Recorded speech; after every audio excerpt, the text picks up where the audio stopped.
आखाती देशात सुरू असलेल्या युद्धाबद्दल संजय राऊत पंतप्रधान नरेंद्र मोदीजींना सल्ला देत आहेत.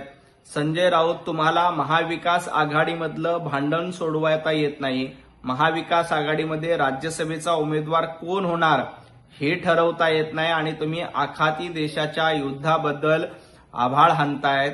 ही भाषा बंद करा.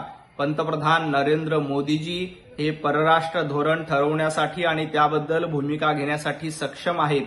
देशातल्या 140 कोटी जनतेचा पंतप्रधान नरेंद्र मोदीजींवर विश्वास आहे आणि अशा युद्धजन्य परिस्थितीमध्ये नेमका काय निर्णय घ्यायचा याबद्दल पंतप्रधान नरेंद्र मोदीजी योग्य तो निर्णय घेतील. त्यांना सल्ला देण्याची भानगडीमध्ये तुम्ही पडू नका. तुम्ही तुमच्या महाविकास आघाडीतल्या राज्यसभेच्या उमेदवारीबद्दल बोला.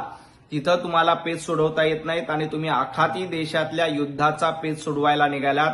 आपल्या घरात काय होतं ते आधी बघा आणि नंतर इतरांना सल्ला द्यायच्या भानगडीत पडा. व्हीएसआर कंपनीबद्दल जय पवार यांनी केलेलं ट्विट अतिशय गंभीर आहे. अशा पद्धतीची हलगर्जीपणा जर का व्हीएसआर कंपनीकडनं केला जातोय तर या प्रकरणामध्ये केंद्र सरकार आणि राज्य सरकारने देखील गांभीर्यानं चौकशी करून दोषींवर कारवाई केली पाहिजे. व्हीएसआर कंपनीमध्ये अशा पद्धतीनं हलगर्जीपणा, बेजबाबदारपणा केल्याचं ट्विट जय पवार यांनी केलंय आणि जय पवार यांनी ज्या पद्धतीनं चौकशी मागणी केली, निश्चितपणे व्हीएसआर कंपनीची पूर्णपणे चौकशी करून या प्रकरणात जे कोणी दोषी आहेत त्यांच्यावर कारवाई केली पाहिजे. महाविकास आघाडीमध्ये 3 तिघाडा असल्याचं संजय राऊतांनी मान्य केलं, परंतु महाविकास आघाडीत फक्त 3 तिघाडा नाही तर काम बिघाडा देखील आहे. ज्या पद्धतीनं विधानसभेच्या निवडणुकीमध्ये सगळेच महाविकास आघाडीचे नेते मुख्यमंत्री व्हायला निघाले होते, त्यामुळे महाविकास आघाडीमध्ये 3 तिघाडा आहे आणि काम बिघाडा देखील आहे. ज्या पद्धतीनं महाराष्ट्राची वाट लावण्याचं काम महाविकास आघाडीनं 2.5 वर्षामध्ये केलं आणि ज्या पद्धतीनं 3 रिक्षाची 3 चाकं वेगवेगळ्या दिशेने असतात, तशाच पद्धतीनं आता राज्यसभेच्या निवडणुकीमध्ये देखील 3 तिघाडा आणि कान बिघाडाचं लक्षण महाविकास आघाडीमध्ये दिसतंय. ना यांना उमेदवार ठरवता येतोय, ना यांना नाव सांगता येतंय, ना कुठल्या पक्ष राज्यसभेला निवडणूक लढवणार हे देखील यांना सांगता येणार नाही.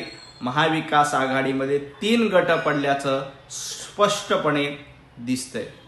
राज्यसभा निवडणुकीमध्ये शरद पवारांना पाठिंबा द्यायला हवा अशी भूमिका संजय राऊत यांची आहे, तर उद्धव ठाकरे आणि आदित्य ठाकरे मात्र शरद पवार साहेबांना पाठिंबा द्यायला तयार नाहीत. यामुळेच पवार साहेब रुग्णालयामध्ये असताना त्यांना भेटायला जाण्याचं सौजन्य देखील उद्धवजी ठाकरे दाखवत नाही आणि यावर प्रश्न विचारल्यानंतर संजय राऊत मात्र मूग गिळून गप्प बसतात. कारण संजय राऊतांना माहित आहे की उद्धवजी ठाकरे हे प्रियंका चतुर्वेदी, आदित्य ठाकरे हे प्रियंका चतुर्वेदी यांना राज्यसभेला पाठवू इच्छितात, परंतु शरद पवार साहेबांना ते पाठवू इच्छित नाहीत. संजय राऊतांची इच्छा आहे की शरद पवार साहेबच राज्यसभेवर गेले पाहिजे.